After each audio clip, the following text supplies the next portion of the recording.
കോട്ടയം മണിമലയിൽ രണ്ടുപേരുടെ മരണത്തിനിടയാക്കിയ സംഭവത്തിൽ ജോസ് കെ മാണിയുടെ മകൻ കെ എം മാണി കാർ ഓടിച്ചത് അമിത വേഗത്തിലെന്ന് ദൃക്സാക്ഷി. വളവിൽ ബ്രേക്ക് ചെയ്തപ്പോൾ വണ്ടി 3-4 തവണ വട്ടം കറങ്ങി. വണ്ടി പാളിപ്പോയെന്ന് ജോസ് കെ മാണിയുടെ മകൻ തന്നെ പറഞ്ഞതായി ദൃക്സാക്ഷി ജോമൻ പറയുന്നു.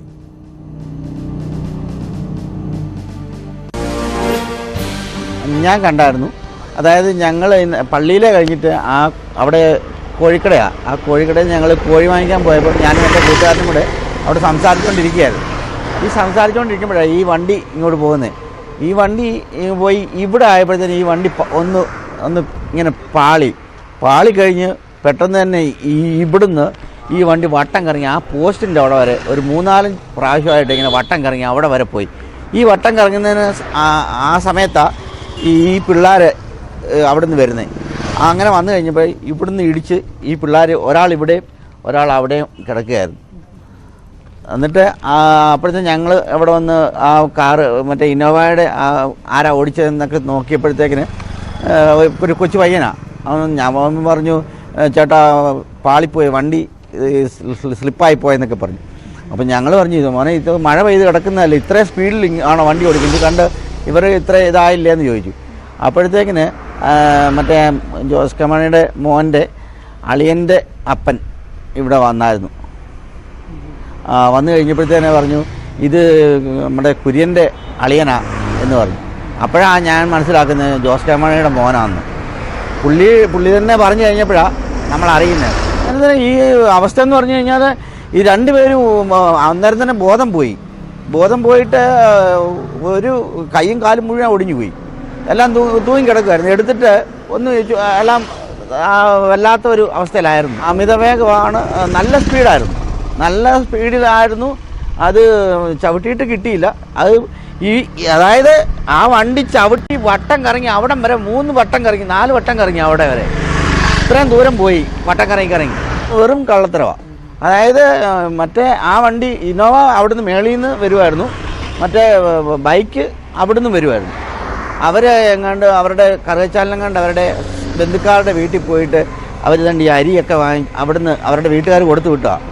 അവിടുന്ന് അത് വാങ്ങിച്ചുകൊണ്ട് ഇങ്ങനെ വരുമ്പോഴാണ് ഈ വണ്ടി ഈ സ്പീഡിലാണ് വട്ടം കറങ്ങി അടിച്ച് അവരെ കളയുമായിരുന്നു. സംഭവത്തിൽ പോലീസ് അന്വേഷണത്തിൽ അട്ടിമറിയാണ് എന്ന ആക്ഷേപവും ഉയരുന്നുണ്ട്. ആദ്യ എഫ്ഐആറിൽ പോലീസ് ജോസ് കെ മാണിയുടെ പേര് ഒഴിവാക്കി എന്നാണ് ആക്ഷേപം. ശനിയാഴ്ചയാണ് മണിമലയിൽ വാഹനാപകടത്തിൽ 2 യുവാക്കൾ മരിച്ചത്. ശ്രീജിത്താണ് ചേരുന്നത്. ശ്രീജിത്ത്, ഈ ദൃക്സാക്ഷി പറയുന്നതനുസരിച്ചാണ് എങ്കിൽ അങ്ങേയറ്റം ഗൗരവമുള്ള വിഷയമാണ്. പ്രത്യേകിച്ച് പോലീസ് ആദ്യത്തെ എഫ്ഐആറിൽ നിന്നടക്കം പേര് നീക്കം ചെയ്തിരുന്നു എന്ന് പറയുന്നു. ജോസ് കെ മാണിയുടെ മകനാണ് ഈ വാഹനം പാളിപ്പോയി എന്ന് ദൃക്സാക്ഷികളോട് പറയുന്നത് എന്ന് പറയുന്നു. ഈ വാഹനം ഓടിച്ചിരുന്നതും ഇയാൾ തന്നെയാണോ? എന്താണ് മറ്റു വിവരങ്ങൾ?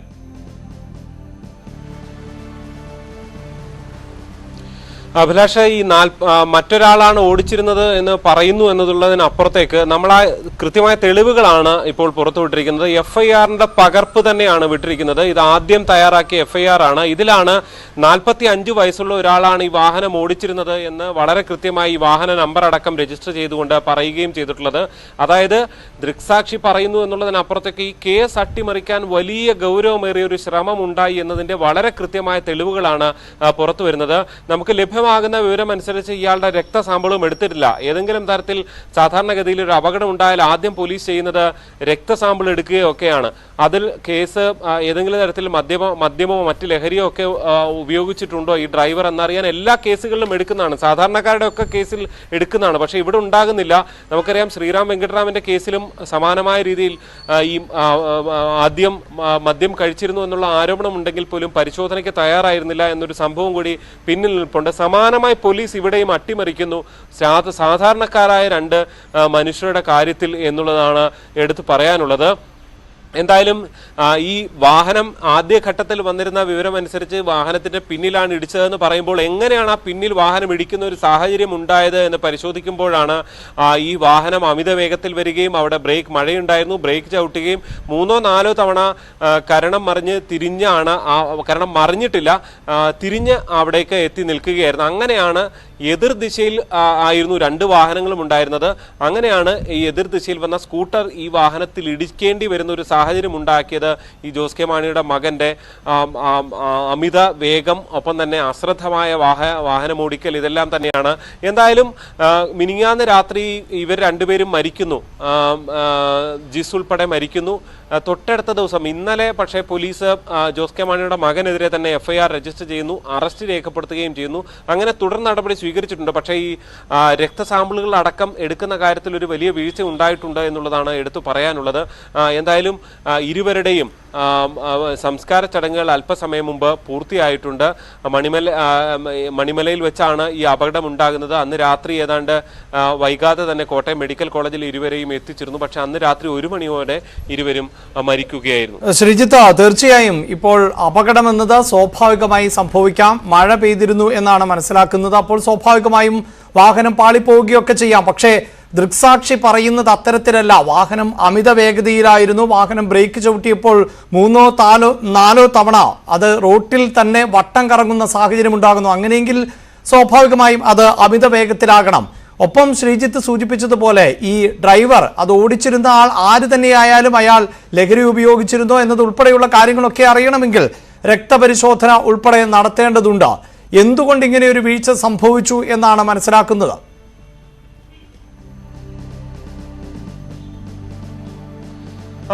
സ്വാഭാവികമായും ചില അനുമാനങ്ങൾ മാത്രമേ എത്താൻ കഴിയുള്ളൂ. ഇതൊരു ഉന്നത രാഷ്ട്രീയ നേതാവിന്റെ മകനാണ്. ഇടതുമുന്നണിയിലെ ഏറ്റവും പ്രധാനപ്പെട്ട ഒരു ഘടകകക്ഷിയായ കേരള കോൺഗ്രസ് എമ്മിന്റെ ചെയർമാന്റെ മകനാണ്, ജോസ് കെ മാണിയുടെ മകനാണ് എന്നുള്ള പ്രധാനപ്പെട്ട കാര്യം അവിടെ നിൽക്കുന്നു. സംശയം ആ വഴിക്ക് തന്നെ പോകുക എന്നുള്ളതിനപ്പുറത്തേക്ക് മറ്റൊന്നും നമുക്ക് തൽക്കാലത്തേക്ക് മറ്റ് നിഗമനങ്ങളിലേക്ക് ഒന്നും പോകാനുള്ള യുക്തി ഇവിടെ ഇല്ല എന്നുള്ളത് തന്നെ പറയേണ്ടി വരും.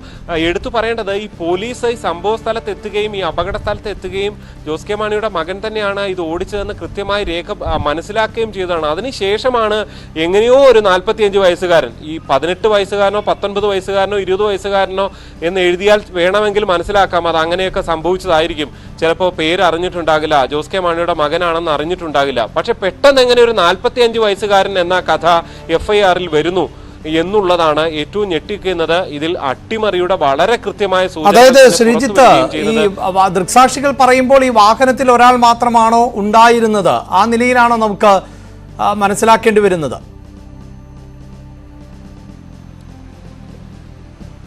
തീർച്ചയായും വാഹനത്തിൽ ഇയാൾ ഉണ്ടായിരുന്നു. എന്തായാലും ജോസ് കെ മാണിയുടെ മകനുണ്ടായിരുന്നു. അയാളാണ് വാഹനം ഓടിച്ചതെന്നാണ് ദൃക്സാക്ഷിയായ ജോമോൻ വളരെ കൃത്യമായി പറയുന്നത്. മാത്രമല്ല ഇയാൾ തന്നെ പറയുകയും ചെയ്തു, ഈ വാഹനം അല്പം പാളിപ്പോയതാണ് എന്ന് പറയുകയും ചെയ്തു.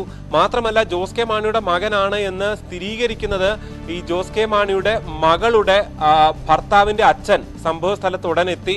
അവിടെ വെച്ച് അയാളാണ് പറഞ്ഞത് ഇത് ഇന്ന ആളാണ് എന്ന് ഈ ദൃക്സാക്ഷിയോട് പറയുകയും അപ്പോഴാണ് അവർക്ക് കൃത്യമായി മനസ്സിലാക്കുകയും ചെയ്തതെന്ന് ഈ ദൃക്സാക്ഷിയായ ജോമോൻ നമ്മുടെ ഈ പ്രതികരണത്തിൽ വളരെ കൃത്യമായി പറയുന്നുണ്ട്.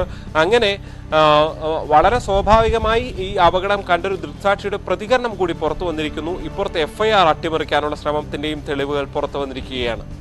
ഒപ്പം ഈ CCTV ഉൾപ്പെടെയുള്ള കാര്യങ്ങളൊക്കെ പരിശോധിച്ചാൽ ഒരു പരിധിവരെയൊക്കെ നമുക്ക് പോലീസിനെ സംബന്ധിച്ചിടത്തോളം വിവരശേഖരണം നടത്താറുണ്ട്. പരിസര പ്രദേശങ്ങളിലൊക്കെ ഈ വാഹനം കടന്നു പോകുമ്പോൾ ആരാണ് ഓടിച്ചിരുന്നത് എന്നൊക്കെ അറിയാൻ സാധിക്കും. അത്തരമൊരു നീക്കവും പോലീസിന്റെ ഭാഗത്തു നിന്നുണ്ടായില്ലേ?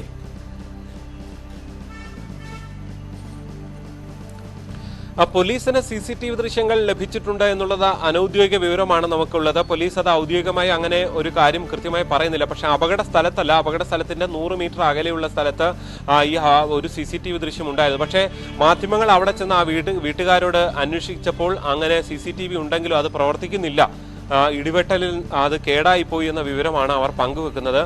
എന്തായാലും തുടക്കം ഈ 45-കാരൻ എന്ന അട്ടിമറിയിലേക്ക് എത്തുമ്പോൾ ഇങ്ങനെ പല കാര്യങ്ങളിലും ഇനി സംശയമുണ്ട സാഹചര്യങ്ങളാണുള്ളത്. ദുരൂഹമായ സാഹചര്യം തന്നെയാണുള്ളത്. ഈ സംഭവം നടന്ന ഉടൻ തന്നെ ഇത് ഏറ്റവും ആദ്യ നിമിഷങ്ങളിൽ തന്നെ ഇത് ഒരു കേസ് എന്ന നിലയിൽ അട്ടിമറിക്കാനുള്ള ശ്രമം നടന്നു എന്നുള്ളതാണ്. പിന്നീട് ഒരുപക്ഷെ അവർക്ക് സ്വാഭാവികമായും ദൃക്സാക്ഷികളുള്ള കേസൊക്കെ ആയതുകൊണ്ടായിരിക്കാം ഇയാളുടെ മകനിലേക്ക് തന്നെ KM മാണി ജൂനിയറിന്റെ പേരിൽ തന്നെ FIR പിന്നീട് രേഖപ്പെടുത്തുകയും അറസ്റ്റ് രേഖപ്പെടുത്തുകയും ചെയ്യുന്ന സാഹചര്യമൊക്കെ ഉണ്ടായിട്ടുള്ളത്. എന്തായാലും മണിമല പോലീസാണ് ഈ കേസിൽ അന്വേഷണം ആദ്യഘട്ടം മുതൽ തന്നെ നടത്തിക്കൊണ്ടിരിക്കുന്നത്. അവിടെയാണ് ഒരു ഗുരുതര വീഴ്ചയോ അല്ലെങ്കിൽ അവർ നേരിട്ട് ചെയ്തതാകണം എന്നില്ല, ഉന്നത ഉദ്യോഗസ്ഥരുടെയോ. തീർച്ചയായും ജോസ് കെ മാണിയുടെ മകൻ സഞ്ചരിച്ചിരുന്ന വാഹനമായിരുന്നു അപകടത്തിൽപ്പെട്ടത്. ആ അപകടത്തിൽ 2 പേർ മരണപ്പെടുന്ന സാഹചര്യം ഉണ്ടാകുന്നു. എന്നിട്ടും ഗൗരവമുള്ള വകുപ്പുകൾ പോലുമല്ല ചുമത്തിയത് പോലീസ് എന്നുള്ളതാണ്. തുടക്കത്തിൽ 45 വയസ്സുകാരനാണ് വാഹനം ഓടിച്ചത് എന്ന തരത്തിൽ FIR തയ്യാറാക്കിയിരുന്നു. 19 വയസ്സുള്ള ജോസ് കെ മാണിയുടെ മകൻ KM മാണിയുടെ പേര് പോലും പരാമർശിച്ചിരുന്നില്ല. പക്ഷേ ഇപ്പോൾ പോലീസ് പേര് അടക്കം ഉൾപ്പെടുത്തിയാണ് FIR നൽകിയിട്ടുള്ളത് എന്നാണ് ശ്രീജിത്ത് റിപ്പോർട്ട് ചെയ്യുന്നത്. പത്തനംതിട്ട വള്ളംകുളത്ത് ക്ഷേത്ര ഉത്സവത്തോടനുബന്ധിച്ച് നടന്ന ഗാനമേളയിലെ പാട്ടുകളെ ചൊല്ലി സംഘർഷം. വിപ്ലവഗാനം ആലപിക്കണമെന്നാവശ്യപ്പെട്ട് CPIM പ്രവർത്തകരാണ് സംഘർഷം ഉണ്ടാക്കിയത് എന്ന് ക്ഷേത്ര ഉപദേശക സമിതി അംഗങ്ങൾ ആരോപിച്ചു. എന്നാൽ RSS ഗണഗീതം ക്ഷേത്രത്തിൽ പാടിയതാണ് പ്രശ്നങ്ങൾക്ക് കാരണമെന്നാണ് CPIMന്റെ ആരോപണം.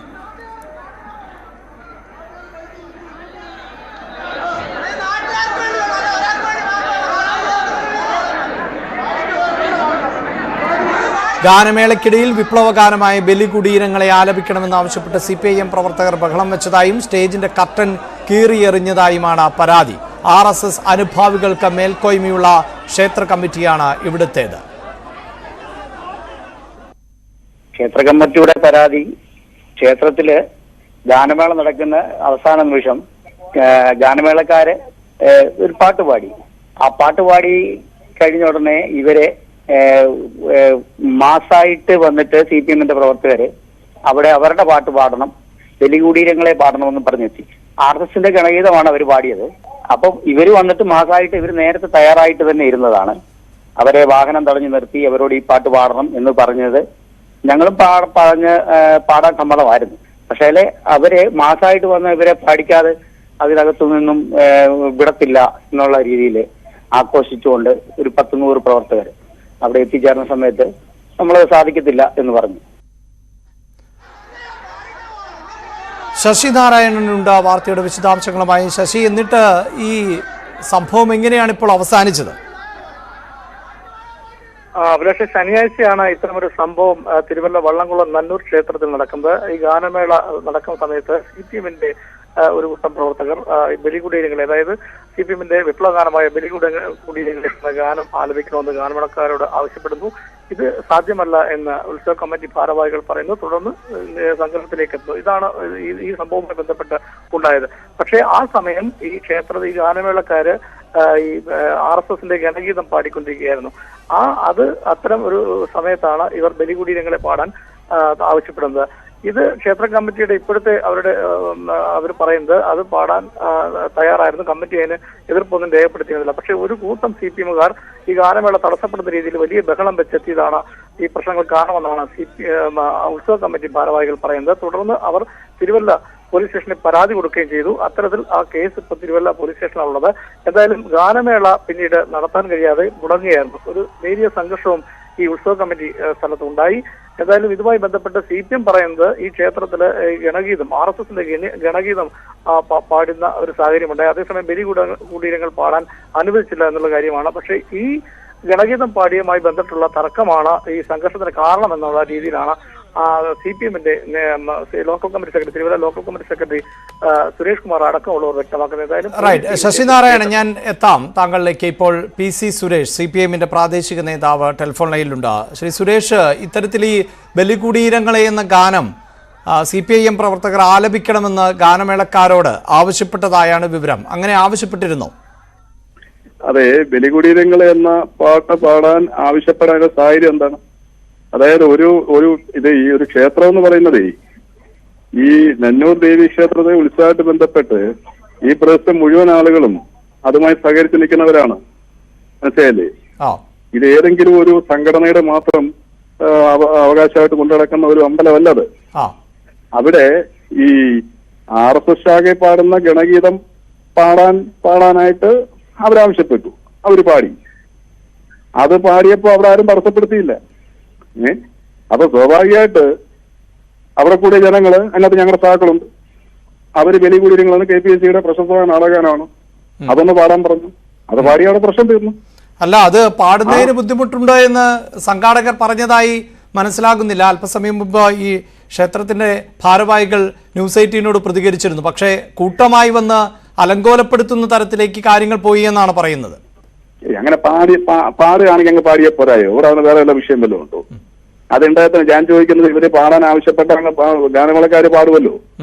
ഈ ഈ ക്ഷേത്ര ഭരണസമിതി അംഗങ്ങൾ അതിനകത്ത് കാണാൻ പറ്റില്ല നിലപാടെടുത്തുകൊണ്ടാണ് ഈ പറഞ്ഞ സംഘർഷമൊന്നുമല്ല, അങ്ങോട്ടും ഇങ്ങോട്ടും അഭിപ്രായ വ്യത്യാസങ്ങൾ അവിടെ ചില സംസാരങ്ങൾ ഉണ്ടായത്. അത് നിങ്ങൾ മനസ്സിലാക്കേണ്ട ഒരു കാര്യം കൂടെ ഉണ്ട്. ഒരാഴ്ച കഴിഞ്ഞു ഉത്സവം കഴിഞ്ഞിട്ട്, മനസ്സിലായോ? ഉത്സവം കഴിഞ്ഞിട്ട് ഒരാഴ്ച കഴിഞ്ഞു.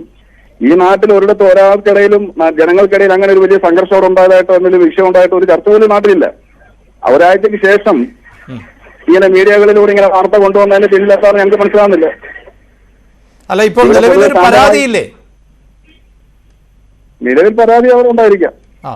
പരാതിയുള്ള കാര്യം താങ്കൾ അറിഞ്ഞിട്ടില്ല? പരാതി ആര് പരാതി കൊടുത്ത കാര്യം? ഈ ക്ഷേത്ര ഉത്സവ സമിതി ഏതെങ്കിലും പരാതി കൊടുത്തിട്ടുണ്ടോ പോലീസിൽ? ഇല്ല, അങ്ങനെ പരാതി കൊടുത്തിട്ട് എന്റെ അറിവിലില്ല. ഈ ഞാൻ പറഞ്ഞ ഒരാഴ്ച പിന്നിട്ടതിന് ശേഷം നാട്ടിലൊരു സംസാരം പോലത്തൊരു വിഷയം, ഒരു ഉത്സവ സ്ഥലത്ത്, ഒരു ഗാനമേള സ്ഥലത്ത് ഉണ്ടായ ഒരു ചെറിയ സംസാരവും സംഘർഷവും നിങ്ങൾ പറയുന്നൊരു വിഷയവും, ആ വിഷയം ഒരാഴ്ച കഴിഞ്ഞപ്പോഴും ഒരാഴ്ചക്കിടയിലാണെങ്കിൽ ജനങ്ങൾക്ക് ഒരു സംസാരം ഇല്ലാതിരിക്കെ ഇന്ന് ചാനലുകളെല്ലാം ഈ വലിയ വാർത്തയായിട്ട് വരികയാണ്. മനസ്സിലായില്ലേ? അത് പിന്നെ ഈ നാട്ടിലെ ജനങ്ങളെ സംബന്ധിച്ചോളം ഇവിടെ ശാന്തമായ സമാധാനം വേണ്ടി ജീവിക്കുന്ന ആളുകളാണ്. ഇവിടെ എന്തെങ്കിലും ഒരു വിഷയം ഉണ്ടാക്കുന്നത് ഞങ്ങൾ എല്ലാവരും, ഞങ്ങളുടെ സഹാക്കളും പ്രവർത്തകരും എല്ലാം തന്നെ എല്ലാ ഉത്സവങ്ങളിലും അതിന്റെ ഘോഷയാത്രകളും ഗാനമേള അവസാനിക്കുന്നതിന് മുമ്പാണല്ലേ ഇത് ആവശ്യപ്പെട്ടത്? അതെ അതെ അതെ. ഈ അങ്ങനെ എന്തെങ്കിലും ഉണ്ടായിട്ടുണ്ടോ? ഗാനമേള അവസാനിക്കുന്ന ഘട്ടത്തിലാണ് ഈ പറഞ്ഞ അമ്പല കമ്മിറ്റി ഭാരവാഹികളുടെ താല്പര്യപ്രകാരം ഗണഗീതം അവിടെ ആലപിച്ചത്. മനസ്സിലായില്ലേ? അതിനുശേഷമാണ് അവിടെ കൂടിയ ഞങ്ങളുടെ സഹാക്കളും മറ്റുള്ളവരും അങ്ങനെയാണ് ഈ പാട്ട് കൂടി പാട് എന്ന് പോയി. അങ്ങനെ ചെയ്താൽ അവിടെ തീരേണ്ട വിഷയമുള്ളൂ, വേറെ ഒരു കാര്യമില്ല. വളരെ നന്ദി ശ്രീ PC സുരേഷ് ഞങ്ങളോട് പ്രതികരിച്ചതിന്. CPIഎമ്മിന്റെ പ്രാദേശിക നേതാവാണ് ഇപ്പോൾ പ്രതികരിച്ചത്. ചുരുളഴിക്കാൻ അന്വേഷണ സംഘം.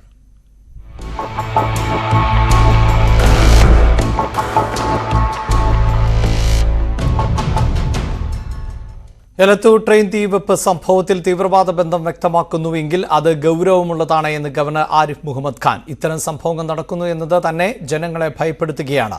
ശക്തമായ അന്വേഷണം ഇക്കാര്യത്തിൽ നടത്തണമെന്നും ഗവർണർ പറഞ്ഞു. Whether it is a lone wolf or it is part of any conspiracy, it raises serious questions.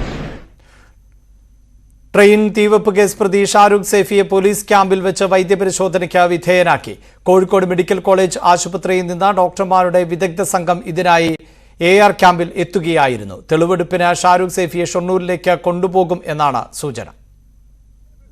Shahrukh സൈഫിയെ അന്വേഷണ സംഘം കസ്റ്റഡിയിൽ വാങ്ങി 4 ദിവസം പിന്നിടുന്നതിനിടയിലാണ് പ്രതിയുടെ ആരോഗ്യസ്ഥിതി വിലയിരുത്താൻ മെഡിക്കൽ സംഘം AR ക്യാമ്പിലെത്തിയത്. നടപടിക്രമങ്ങൾ പൂർത്തിയാക്കി 1 മണിക്കൂറിനകം പോലീസ് വാഹനത്തിൽ ഡോക്ടർമാർ അടങ്ങുന്ന സംഘം മടങ്ങി. അതേസമയം IG-മാരായ നീരജ് കുമാർ ഗുപ്ത, രാജ്പാൽ മീണ തുടങ്ങിയവരുടെ മേൽനോട്ടത്തിൽ ചോദ്യം ചെയ്യൽ പുരോഗമിക്കുകയാണ്. ഷാരൂഖിന് പ്രാദേശിക സഹായം ലഭിച്ചിട്ടുണ്ടോ എന്ന കാര്യത്തിൽ ഇപ്പോഴും സ്ഥിരീകരണമായിട്ടില്ല. അതേസമയം എക്സിക്യൂട്ടീവ് എക്സ്പ്രസിൽ ഷാരൂഖിനൊപ്പം മറ്റൊരാൾ കൂടി സഹായത്തിനുണ്ടായിരുന്നതായുള്ള സൂചനയും അന്വേഷണ സംഘത്തിന് ലഭിച്ചിട്ടുണ്ട്. വിശദമായ ചോദ്യം ചെയ്യലിന് ശേഷം തെളിവെടുപ്പ് നടത്തിയാൽ മതിയെന്ന നിഗമനത്തിലാണ് പ്രത്യേക അന്വേഷണ സംഘം. പ്രതിയെ തെളിവെടുപ്പിനെത്തിക്കുന്ന ഷൊർണൂരും എലത്തൂരും കണ്ണൂരും പഴുതടച്ച സുരക്ഷയൊരുക്കാൻ ജില്ലാ പോലീസ് മേധാവിമാർക്ക് പോലീസ് ആസ്ഥാനത്ത് നിന്ന് നിർദ്ദേശം നൽകിയിട്ടുണ്ട്. എന്നാൽ ഇയാൾക്കെതിരെ UAPA ചുമത്തുന്ന കാര്യത്തിൽ അന്വേഷണ സംഘം ഇപ്പോഴും തീരുമാനമെടുത്തിട്ടില്ലെന്നാണ് വിവരം. കോഴിക്കോട് ക്യാമ്പ് ചെയ്യുന്ന കേന്ദ്ര അന്വേഷണ ഏജൻസി ഉദ്യോഗസ്ഥർ സ്ഥിതിഗതികൾ സസൂക്ഷ്മം നിരീക്ഷിക്കുകയാണ്. ന്യൂസ് 18 കോഴിക്കോട്. ഏകാത്മക തത്വമാണ് ഇന്ന് രാജ്യത്തിന് വേണ്ടതെന്നും ആ തത്വത്തിലായിരുന്നു കരുണാകര ഗുരുവിന്റെ പ്രവർത്തനമെന്നും ഗവർണർ ആരിഫ് മുഹമ്മദ് ഖാൻ. വിശ്വജ്ഞാന മന്ദിരത്തിലൂടെ ഗുരു മുന്നോട്ട് വെച്ച ആശയം കൂടുതൽ ശക്തി പകരുന്നതായും ഗവർണർ വ്യക്തമാക്കി. കോഴിക്കോട് കക്കോടിയിൽ നിർമ്മിച്ച വിശ്വജ്ഞാന മന്ദിരം നാടിന് സമർപ്പിക്കുകയായിരുന്നു അദ്ദേഹം.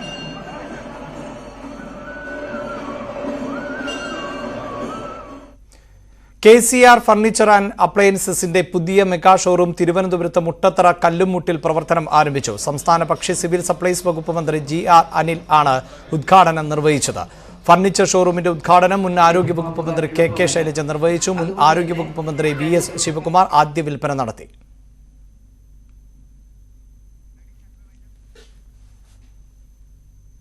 4 മണി വാർത്ത പൂർണ്ണമാകുന്നു. നമസ്കാരം.